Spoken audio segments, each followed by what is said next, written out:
We are committed to creating a safe and supportive space for our guests and listeners, and to provide information and tools that will help our listeners understand, manage, and overcome trauma. We understand that the healing journey can bring up challenging emotions. Therefore, we want to warn our audience that certain episodes may contain discussions or stories that could be triggering for some individuals. The content of the podcast is for educational and informative purposes only, and we encourage you to practice self-care and discretion while listening, and to reach out to a trusted support system or professional if you feel overwhelmed and need help on your healing journey. Tammy, thank you for joining us today on the podcast. Thank you so much for having me, Lisa. This is so much fun. It is. And we really connected, on our pre-interview. And I just kind of want to share a little bit about you. So you're a life coach, and the area that you serve is adult children of alcoholic or dysfunctional families. And one of the things about my podcast that I'm recently adding to it is the areas that there's trauma or abuse that we aren't really delving into very much. And I know this is a big one. And so I'm really glad we're talking about this, because I actually had one lady when I was doing the workshop, I think I shared this with you, that she was coming to support her friend in the workshop, the healing workshop. And she said, I wasn't abused. I mean, my parents were both alcoholics, but they were fun. They were fun. And I just looked at her. I don't tell people that they're abused. They need to come to that conclusion. But I said, you need to take the workshop for yourself, Right. because people just don't realize, so we're going to talk about that. We're going to talk about also, if you're okay with it, a little bit about your story and of course your healing journey, which I love. Okay. And then you had mentioned you wanted to touch on self-awareness, which can never get enough of that. And also self-responsibility, which is really another topic that we need to delve into. So tell us about yourself. So my name is Tammy. I have 3 grown children. I live in Florida, and I'm an author, a speaker, a writer, a coach. I kind of do a little of everything. I was a teacher. It came from actually me wanting to be the coach, came from my healing journey of growing up with 2 alcoholic parents. One, my mother was a drug addict as well, so throw that into the mix. And I just realized after my journey that there's so many shortcuts available now to the healing process. I mean, we're never fully healed. It's a journey. Correct. It's, when you've dealt with a lifetime of dysfunction, it's layers and layers and layers. And I don't believe God ever gives you something you can't handle at the moment. So Correct. it just keeps unraveling. But I also realized that there's some shortcuts that people can take where they don't have to be completely unhappy for longer than necessary. Right. I mean, that's the number one purpose of the podcast, is to help shorten people's pain. And that's exactly it. Giving them shortcuts, that they can work through this stuff so that they're not spending 20, 30, 40 years suffering. Right. And I love that you said that you talked to that person who really wasn't even aware, because if unhappiness or just even complacency is your normal, you don't even know there's joy out there. Right. Because you're attracted to people that are like you. So you're attracted to people that are complacent, so it's that, oh my gosh, like it takes sometimes a podcast or reading something or a motivational quote where all this, or a speaker or whatever it is, where all of a sudden you start to really self-reflect and go, wow, it can be better. I deserve more. What? Yeah. Because for me, when I started my healing journey, I didn't have any self-awareness. The only awareness I really had is I knew I didn't like the way I felt inside. I didn't even realize it was pain. I didn't even put a name to it. When I think back on it, I just didn't like the way I felt. I knew I wasn't broken, but I didn't like the way I felt. And I was trying to figure out a way to get rid of that, whatever was in me. Absolutely. Absolutely. So, and there's so many different ways. I mean, I don't know if you had an aha moment. I had several aha moments. Yes, several. Still getting during my journey. And, fortunately for me, one of my very first aha moments was when I was only 26, where a lot of people don't have that aha moment until they're in their 40s or 50s. Correct. And then you look back and go, wow, what could have been? Yes. So, yeah. Absolutely. So tell us, so and this is very common too, that a lot of times when we're going on our healing journey, it's so nice that, we have hearts of wanting to help others. And And so a lot of times people, they either become a therapist or they become a coach or a mentor or something along those lines. So tell us about your journey. So it really started when I was teaching, and I was looking at these children and I was just heartbroken because I could see the insecurity and the lack of joy, and just I could see that hollow look in their eyes. And I remember Ah, thinking to myself, that's not how I must have been when I was a child. yeah. Because I decided right then and there, as a teacher, I was going to give all children the benefit of the doubt, because I truly believe that children aren't born unhappy and negative and Right. mean and ugly, and they're not born like that. They're born pure and divine and joyous and happy, Yeah. and then life happens. Hmm. And so I feel like, as a teacher, having these children for 8 hours a day, it was my responsibility to bring that joy back into them.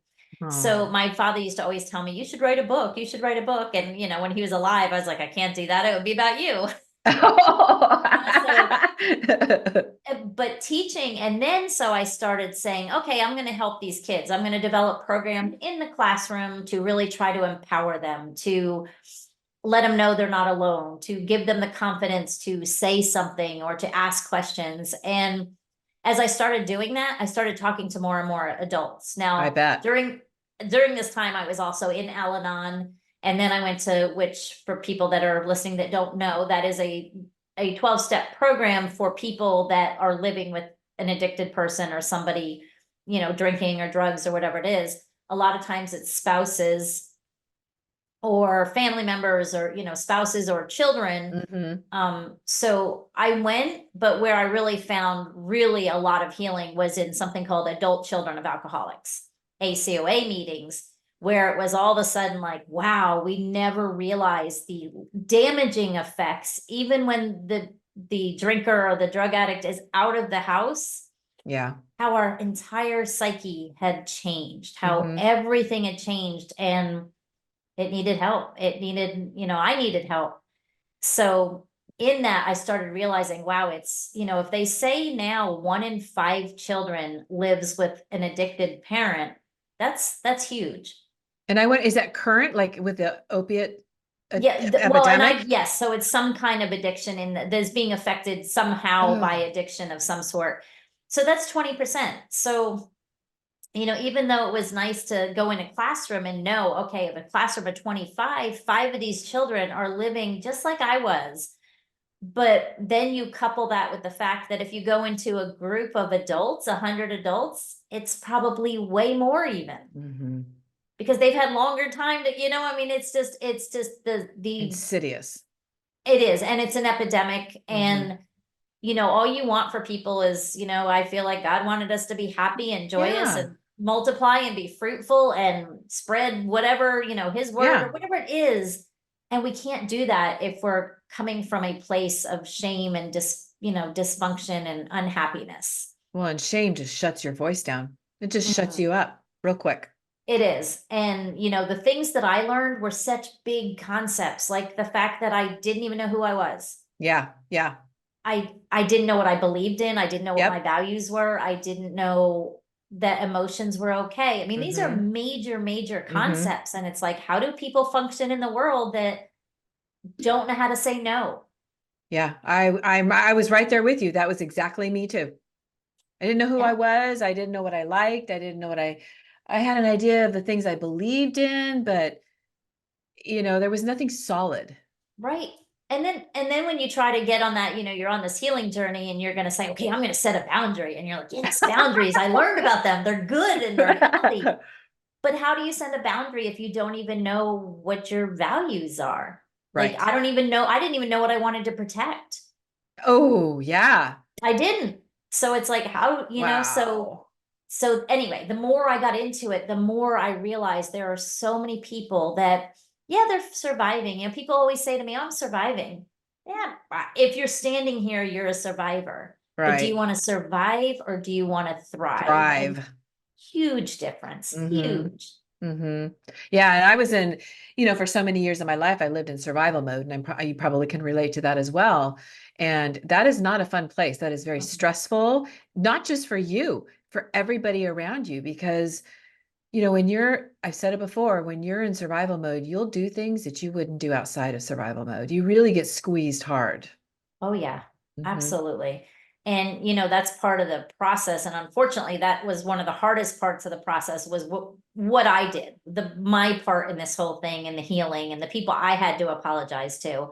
Because Hmm. yes, I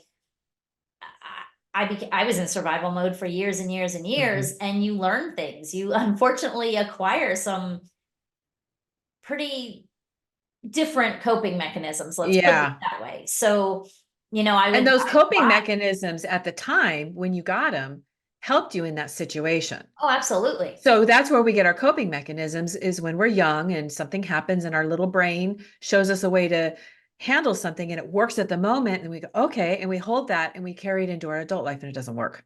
Exactly. And some of them, some things just become habits. Yeah. I always, I ask some of my clients, do you lie when it would be just as easy to tell the truth? And they're like, yeah, I do. Like I just make up Yeah. stories and so let's take one of those small lies and follow it back. And what is it about? It's usually about Mm, validation or attention or, getting a kudos or a big attaboy or a pat on the back, but it was unnecessary.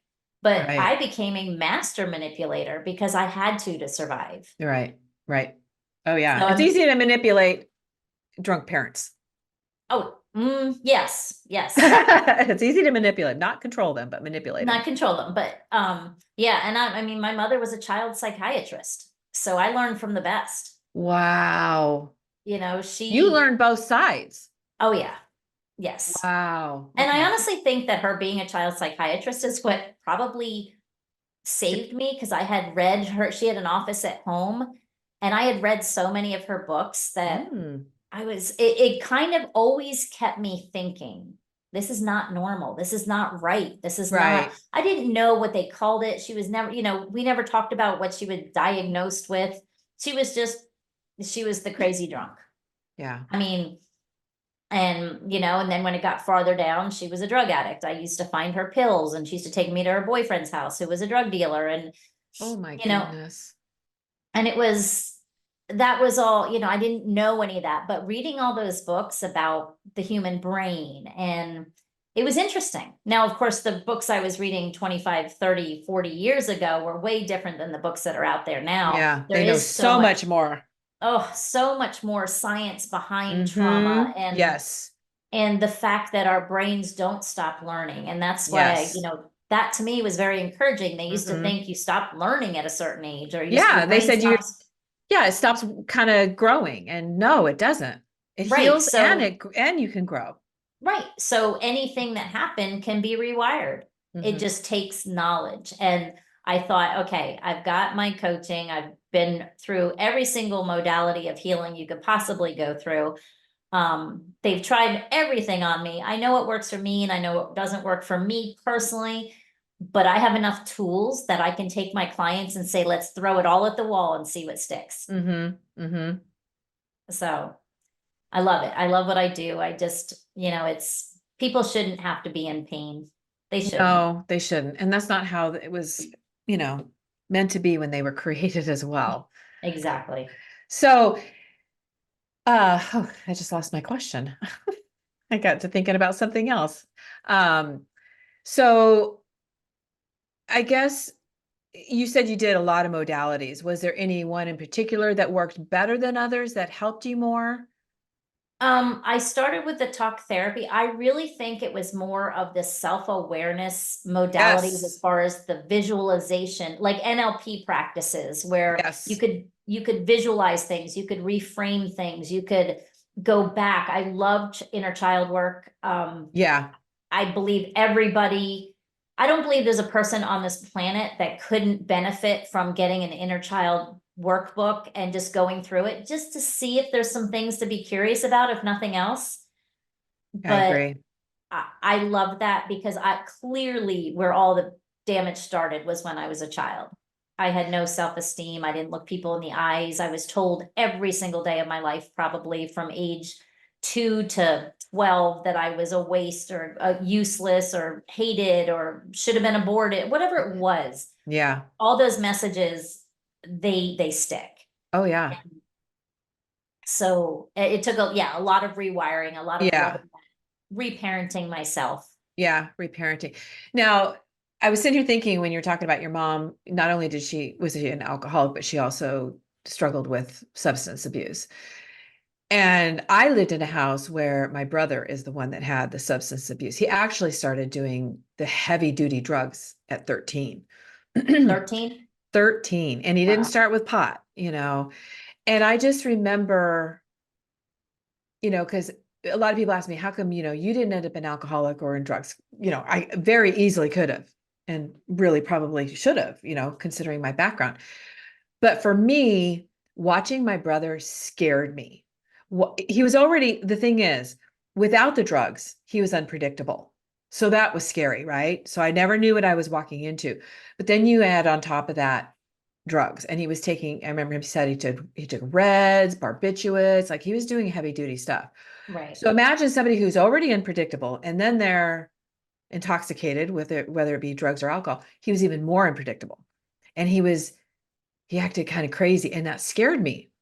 That really stuck with me. And I don't think I've shared this on my podcast before. I shared this with a few friends. This is what's really crazy, and I don't understand myself. So when my brother, he finally got into smoking pot, and he would smoke in his room, and his bedroom was directly across from mine. And so he would open his door and all that smoke would come in my room. I remember I'd get a headache, right? The crazy thing I did though, and I don't know if I was testing something, but when he would leave, sometimes I would go in his room and go check out the paraphernalia. I didn't touch it, I didn't try it, and I wasn't curious. I wasn't curious to try it. But I would go in and I would look at it. But I just remember the last time my brother got really super, super drunk, and there was a lot of drama in the house, and it really scared me. And I think what I saw is him losing control. Losing control of himself. And I never wanted to do that. I always wanted to be in control so I could manage what was going on. So that's, I think, what kept me from doing drugs and alcohol to the point Mhm. where I should have been a drug addict. What happened with you? Did you have that experience? I walked both sides of the line very frequently, if that It's makes not, no, sense. I'm not saying I didn't do anything, but I Yeah. didn't do the heavy stuff because it scared me. I mean, I would do things like I knew at a very young age. I mean, I drank with my parents from the time I was 4 years old. So, I mean, My at 3 years old, God. I was my dad's best bartender. He would walk in the house and I would say, you want your doers light ice or, Oh, heavy ice or whatever. And I was drinking with oh, him. At 14, when my mom was too drunk to play bridge in her bridge tournament, I used to sit in and play bridge as my mom with my dad as the partner. And they used to sit there and do shots of tequila. I can remember my dad telling me if I wanted to play with the big boys, I had to eat the tequila worm at 14 years old. it's almost the Drew Barrymore kind of story, right? Because her parents did heavy duty drugs with her at a super young age. But, and like I said, I walked the boat. I went through all of that shame because I acted poorly. I went through a big stage of drinking way too much, Well, partying way yeah. too much. Um, I used to, but it got me out of my reality. And I don't, Yes. I look back and say, if I had known then what I know now, would I have Mhm. still done it? And I can't say I wouldn't have, honestly, Right. because I was hurting. Yeah. I Yeah. was hurting, That makes I sense. mean, I would know when I went out with my mother and she took me to her drug dealer's friend's house. I knew a lot of times that ended up very ugly, very badly for me, Hmm. in the abuse that I had to endure. So sometimes I would get drunk before I would go there at 16 years Oh old my God. because I knew that whatever happened would be easier to deal with or I wouldn't remember it. Right. Sometimes I would drink so much that I hoped I didn't remember. Oh my God. That is awful. And I mean, I know my history of alcoholism in the family, and we have a lot of recovered addicts in our family, and we have, Hmm. that went through recovery. Hmm. And I used to say things to myself like, I will never drink alone. The day I drink alone is the last time I ever pick up a drink. Yeah. And I never really have. I never have. Mm. But I walk a fine line. I was very quick to tell my kids, hey, you guys have alcoholism in your family. Mhm. I did go through AA, and I don't know whether it was while I was still in Al-Anon as well, because I just wanted to know everything about both sides. And it was like I could resonate with both sides so well that it kept me just, I never went down a dark hole with the drinking, Yeah, and yeah, never tried me drugs. either. Yeah, Never. I dabbled. I dabbled. Yeah. But I never, that fear always kept me from crossing that line. When I was in college, they asked me, because of my I have some blood disorders, and they asked me in college, did your mother do cocaine with you when she was pregnant? And that's kind of when I went to my dad, and he's like, probably. I mean, she did it when she was dying. I was in the military. I don't know what she was doing. But I did cocaine one time, and I literally was like, oh, my name, that's, and Uh-huh, uh-huh. the guy came, and I felt nothing. Like it didn't affect me in one bit. I still don't get numb from Novocaine, lidocaine, anything in the cane family. And I don't know if that's related, but the guy said Oh, to me, Tammy, that was for the whole party. And I was holy like, okay, cow. I can't. And I was like, how much was that? And he was like, that was like $400 or $500 worth. And this is back in the 90s. This is back in Oh my 91. gosh. And I handed him his little bag, which was pretty much empty. And I said, you know what? I don't think I'll be doing that again. I can't afford it. Oh And my God. that was the last time I ever touched it, because I was like, I can't afford this.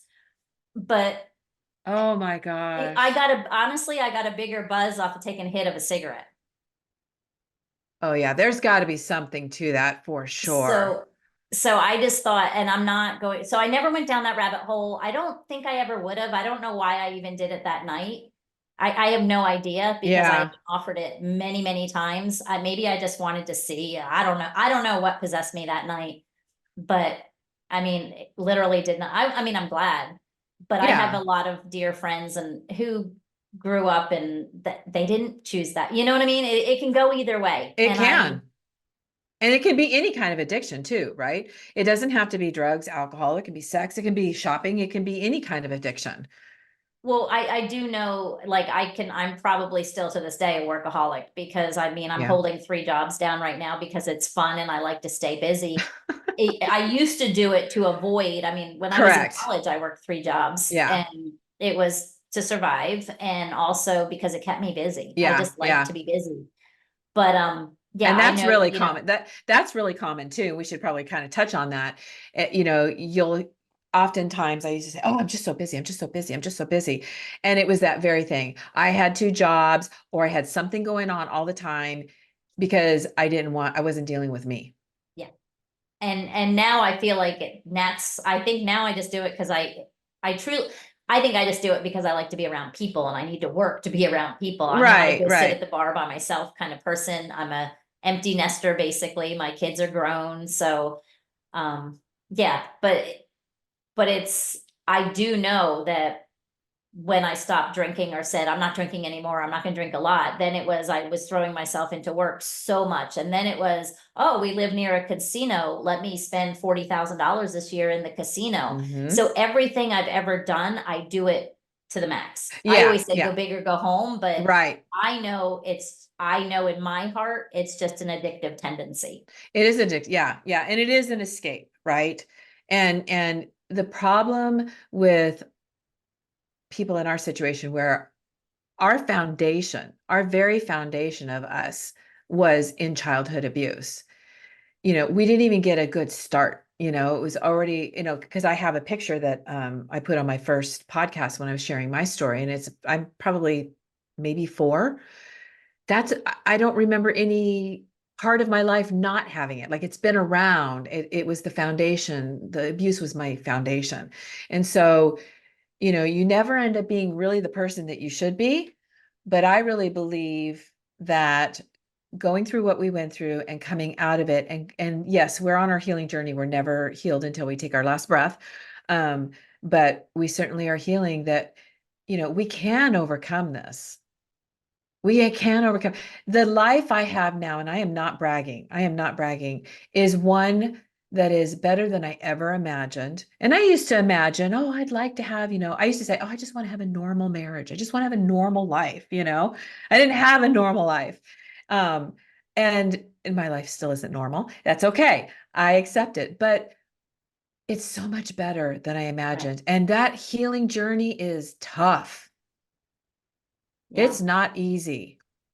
Well, it's funny because people judge just like success. How do you judge success? And it's something different to everybody. Right. But I feel like if I can wake up in the morning, thank God for being here, go through my day, be happy, don't, things come at me and I just deal with them and I don't stress about things anymore. I stand in my truth. I'm very able and confident if somebody comes in and they're not alignment with what I believe or need. I have no problem being like, hi, nice to meet you, and thinking in my head, I don't need to see them again. Yeah. Because I have no use. I don't want to say no use for the BS, but I don't. I'm just in Yeah. a good place now. Yeah. Yeah. It's like life comes at you and there's enough drama. Let's not create our own. Let's try not to Right. create our own, right? Yeah, because I'm the same way. I don't want to do the drama. My home is my sanctuary. It's my safe place, that I create peace, Hmm. so that in those chaotic moments, I have a safe place to go to. Right. I'm sure you can relate. Oh yeah. And I like it. And I tell people, I don't remember who I read. It was a psychologist or psychiatrist. And they were talking about the easiest test you can ever do for yourself to see if you are really, really, truly happy. And we know any stress, if you start thinking about something that is going to stress you out, you're going to feel it somewhere in your body, right? Whether it's your Hmm. back or your stomach or your head or somewhere, something is going to tense. So I read this somewhere and it was such a good test. They basically said, how do you feel when you're eating your favorite food? So picture yourself, close your eyes and picture yourself eating Hmm. your favorite food. How do you feel? You feel joyous and happy and Hmm. scrumdiddlyicious. Now say, how do you feel when you say to yourself, I deserve all good things? Oh, yeah. And if it hits you anywhere in your body, then you don't truly believe that. Yeah. And it's time to explore some more. I just say explore some more, not Be heal, not do curious. this, just explore. Yeah, be curious and not Mhm. judgmental. That's one thing I talk about a lot in my podcast is it's so easy for us to judge ourselves and judge our thoughts and just be curious. Just ask. Like you say, Yep. explore. Because you're going to get to the root of it because like you were saying earlier, you got to get to the root of the issue. And when you get to that root thing, all of a sudden I call them symptoms Hmm. aren't around anymore. Right. You don't have that desire to go and numb yourself like you did. Exactly. Right? You can face it. And it's those moments, it's like I keep bringing this one question up like and it because the first time I heard it, it really hit me and this is true with what you can do in your life is like instead of thinking about why does this keep happening to me? Why does Right. this keep happening for For me? me. You get it because it changes the whole instead of something against me, it's something like, oh, let me be a little curious about this and look into this. Why is this happening for me?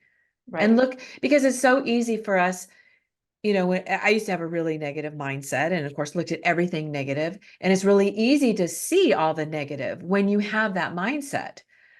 But like you were saying, explore, open your mind and just start asking questions. And that is a great way to journal Yes. is just to ask yourself questions and just start writing. Yep. Don't think about it, just whatever comes to your mind, just start writing down and then reread it. You'll be surprised.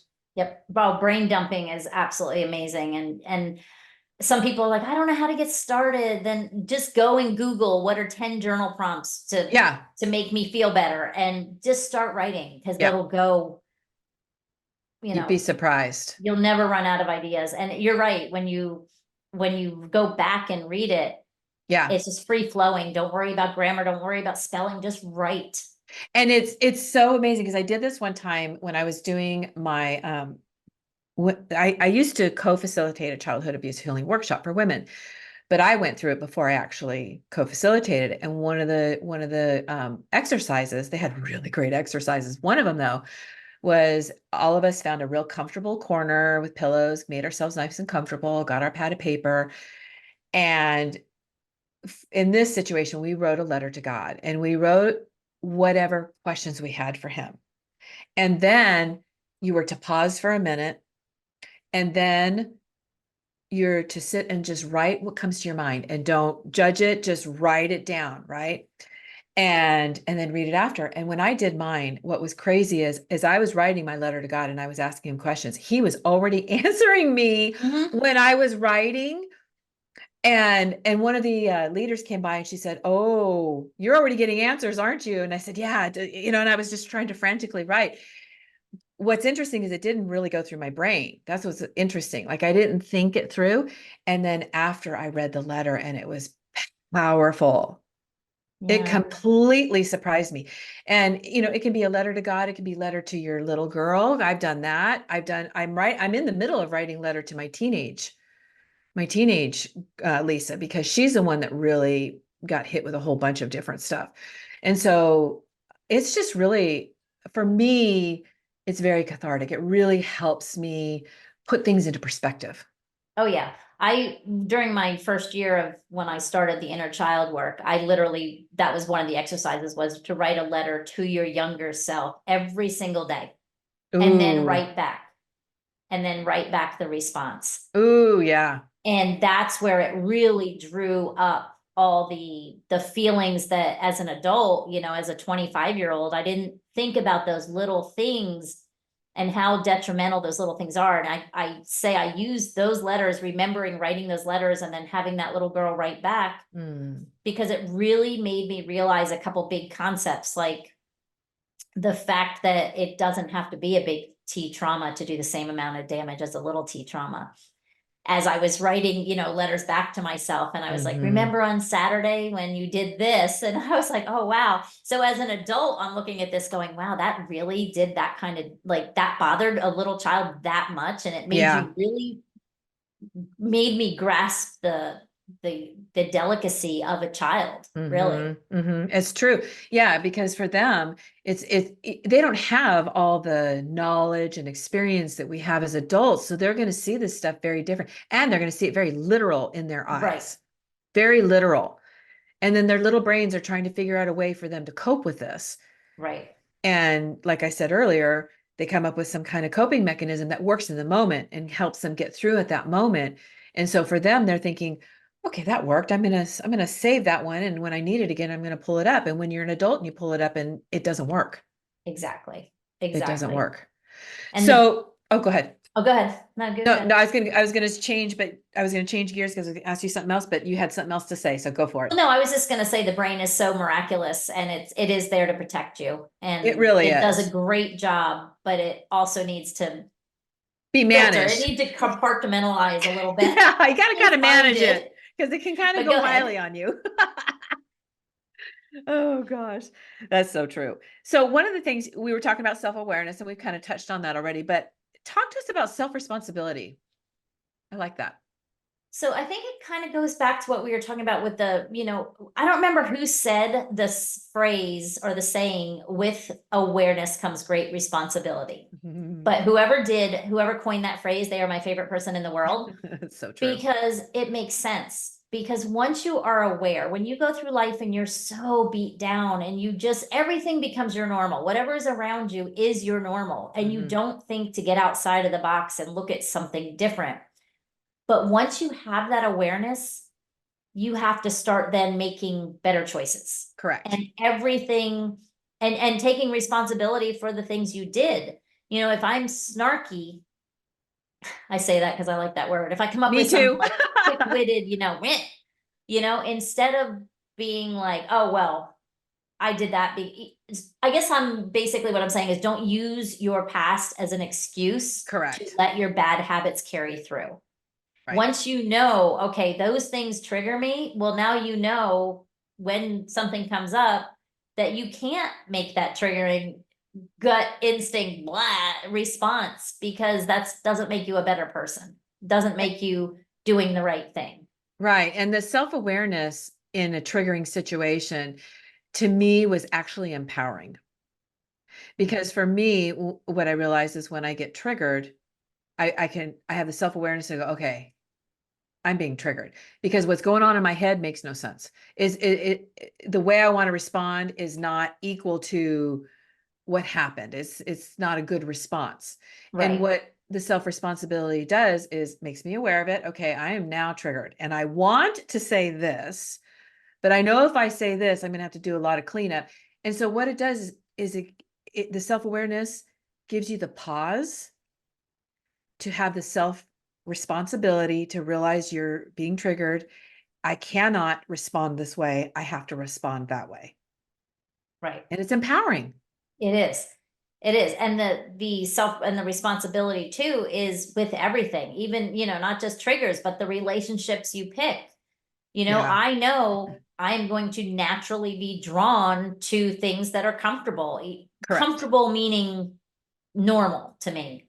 You're So if normal. I get into bad relationships, it's because that's what I know. It's even though your brain goes, oh, this is not good, this is not comfortable, it's familiar. And your brain likes familiarity over comfortableness, I guess you could say. But once you know that, then it's like, okay, so here I am in the situation, which feels kind of complacent and okay, but I know it's not good for me. So Hmm. now it's my turn to set some boundaries, do the thing, and really do the right thing. Yeah. Because otherwise you're just perpetuating the circle of The cycle.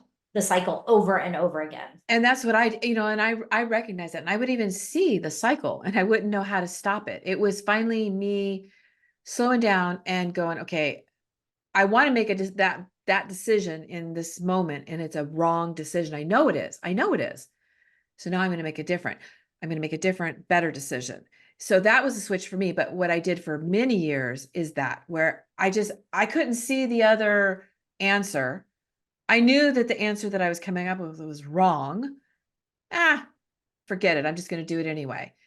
But then I would do it. I would create damage, right? Whatever it is, either to myself or to others.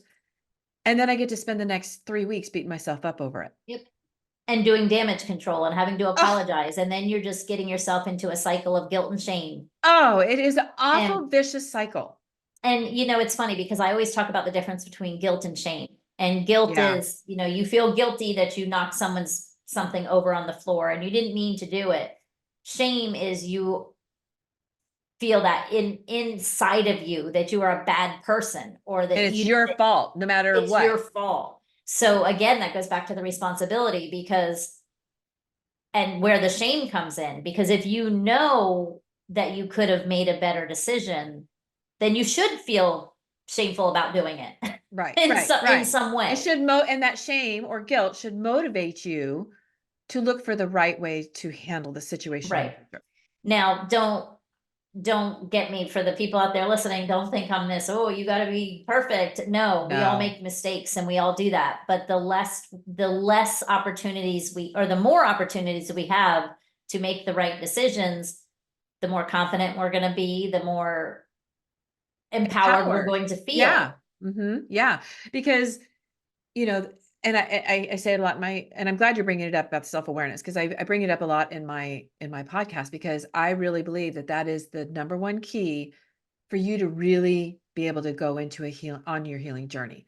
Because the self-awareness is going to make you aware of your emotions, your feelings. It makes you aware of your thoughts. It also makes you aware what others do. And one of the things that's helped me is having a kind of normal husband in my life, right? So he grew up in a normal family. I mean, it was a big family, it was huge, but it was, he didn't have abuse. Did he have trauma? Yes, we all have some trauma in our life that happens as children. And so I use this in my normal because I didn't have a normal. Right. And so the self-awareness helps me with that because I can stop and go, okay, wait a minute. I'm going to watch Larry and see how he responds to this, Right. how he reacts. And then I take it in myself. But that self-awareness is so empowering. I cannot say that enough. Oh, absolutely. I say it's 100%. And then once you're aware, then comes the responsibility. Absolutely. And that's okay. And you got to give yourself grace in this too, because it is a journey. And you know what? There's going to be a time where you're going to have the self-awareness and you're still going to make the wrong decision. Absolutely. And it's okay. And that's human. So when you do that, like you said, go back to, instead of beating yourself up, be like, why did I do that? Be curious. Right. And learn from it. That's right. everything. Just learn and keep moving forward. Right. Yeah, because the shame will keep you stuck in the past.